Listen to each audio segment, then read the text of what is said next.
Section 35 बात करता है powers and duties of liquidator.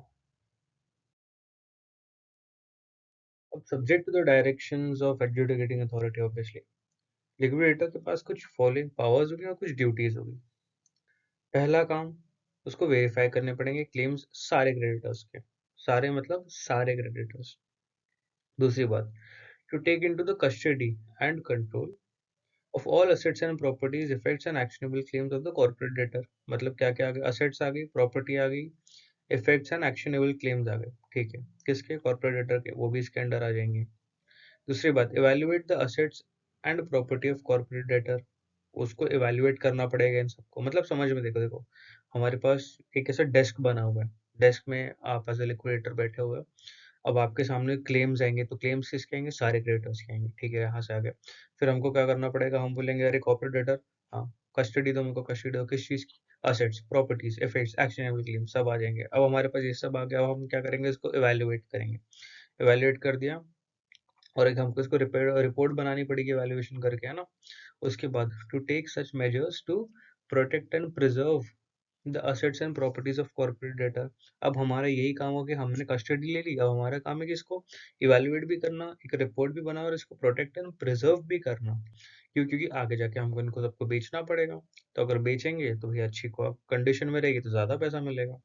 To carry on business of the corporate debtor for its beneficial liquidation as considers necessary। अगर liquidator को लग रहा है कि अगर ये बिजनेस चलते रहा तो हमको ज्यादा पैसा मिलेगा, तो ऐसे केस में इस बिजनेस को चलते रहने दो। उसके बाद subject to section 52 to sell the immovable and movable property and actionable claims. क्या बोल रहे हैं? टू सेल मूवेबल, इमूवेबल या actionable claims of corporate debtor in liquidation either by public auction or private contract with power to transfer such property to any person or body corporate or to sell the same in parcels। मतलब उसके पास पूरा अधिकार आ जाते हैं कि भैया movable हो या इमूवेबल हो, एक्शनेबल क्लेम्स हो, बेचने के लिए कैसे बेच सकता है? तो पब्लिक ऑप्शन से बेचेगा, तो प्राइवेट कॉन्ट्रैक्ट से बेचेगा। And he has the power to transfer such property to any person और बॉडी कॉर्पोरेट और to sell the same in parcels. मतलब उसकी इच्छा के अनुसार वो बेच सकता है, considering it is beneficial for the liquidation process। इसी हिसाब से, मतलब इस इंटेंशन से, provided that the liquidator shall not sell immovable and movable property or actionable claims to any person who is not eligible to be a resolution applicant। अच्छा देखो, वापस मैंने बोला था कि सेक्शन नंबर 29 आएगा, हाँ तो ऐसे ही आता है कि eligibility criteria of resolution applicant हमको समझ में आता है सेक्शन नंबर 29 ए से, जो कहता है कि कौन रेजोल्यूशन एप्लीकेंट एलिजिबल है और कौन एलिजिबल नहीं है। तो जो सेक्शन नंबर 29 ए में एलिजिबल रहेगा, ऐसे ही पर्सन को आप कंपनी की properties movable, immovable, actionable claims बेच सकते हो। If he is not eligible तो you shall not sell movable, immovable या actionable claims to any such person. उसके बाद क्या चाहते हैं? To draw, accept and make endorse any negotiable instruments including bills of exchange, hundi, promissory note in the name and on behalf of corporate debtor with the same effect with respect to the liability as if such instruments were drawn, accepted, made or endorsed by or on behalf of the corporate and ordinary course of its business। मतलब क्या समझ में आता है कि अब जो liquidator, उसके हाथ में पूरी ताकत है क्या करने की? भैया draw, accept, make, endorse any negotiable instrument, मतलब बिल्स ऑफ एक्सचेंज हो गए, हुंडी हो गई, प्रोमिसरी नोट हो गई, चेक भी आएगा, अज्यूम कर ही सकते हैं इसमें कि वो कॉर्पोरेटर के बिहाफ पे करेगा और उसकी भी उतनी ही वैल्यू रहेगी जितनी एक ऑर्डिनरी कोर्स ऑफ बिजनेस में इंस्ट्रूमेंट की रहती है इसमें।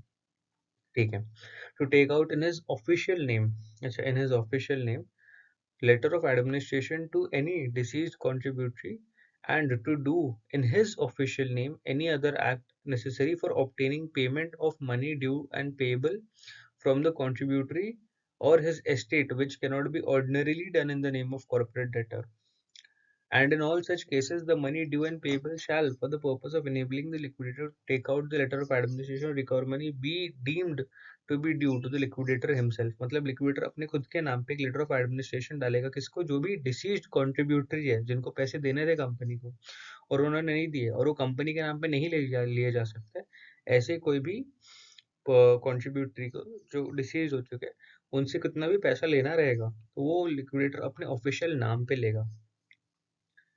और ऐसा जितना भी अमाउंट रहेगा उसको डीम्ड ड्यू माना जाएगा to the liquidator himself.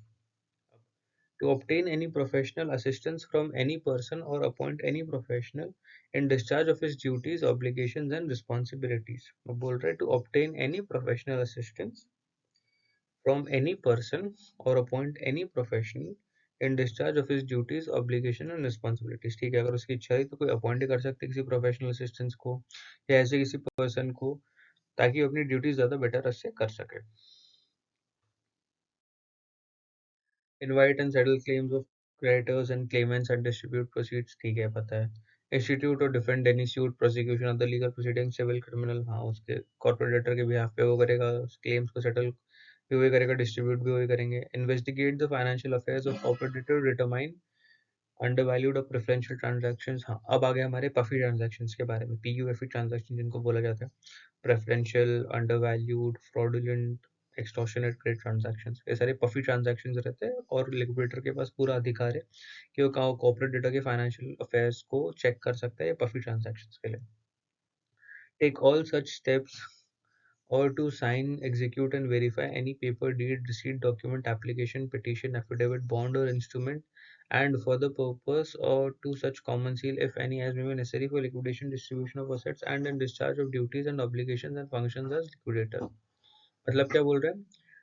Take all such actions, steps, or to sign and execute and verify any paper, deed, receipt, document, application, petition, affidavit, bond or instrument, and for such purpose to use the common seal। अब वो common seal use कर सकते हैं सारी चीज़ों के लिए, उनको जो सही लगता है। उसके बाद to apply to the adjudicating authority for such orders or direction as may be necessary for liquidation of the corporate debtor and report बनानी, report progress of the liquidation process। ठीक है, बेसिकली वही सारी चीज़ें कि कॉमन सील वगैरह use कर सकते हैं अपने हिसाब से, उनको जो जो सही लगता है। Apply adjudicating authority for direction for liquidation of corporate debtor, और एक रिपोर्ट भी बनानी, प्रोग्रेस रिपोर्ट भी बनानी पड़ती है to perform any such function specified by the board. और हाँ, अब the liquidator shall have the power to consult stakeholders. अच्छा, अब इसमें ना कमिटी ऑफ क्रेडिटर्स नहीं होती, इसमें एक स्टेक होल्डर्स कमिटी टाइप ऐसा होता है, और उसके अंदर क्या होता है कि अब लिक्विडेटर इन लोगों को कंसल्ट करता है कि अच्छा आपकी क्या राय है, कैसा होना चाहिए, उनसे कंसल्ट किया जाता है। लेकिन ये जो कंसल्टेशन रहेगा ना, बाइंडिंग नहीं रहता है लिक्विडेटर पे, मतलब उन्होंने बोल दिया तो आपको करने से, कमिटी ऑफ क्रेडिटर्स ने डिसीजन ले लिया तो अब आरपी को करना पड़ेगा। लेकिन लिक्विडेटर को वो सारी प्रॉब्लम नहीं रहती, वो कंसल्ट करता है स्टेक होल्डर कमेटी से, वो कुछ कहते हैं, अगर इसको मानना है तो मानेगा, अगर नहीं मानना है तो नहीं मानेगा। It shall not be binding on the liquidator. Further provide that the records of any such consultation shall be made available to all other stakeholders not so consulted। मतलब क्या बोल रहे हैं कि provide further that the records of any such consultation, अभी जो consultation के record रहेंगे वो सारे स्टेक होल्डर्स को अवेलेबल रहेंगे, जिनसे कंसल्टेशन नहीं मिली गई थी उन्हें भी अवेलेबल रहेंगे। Very simple.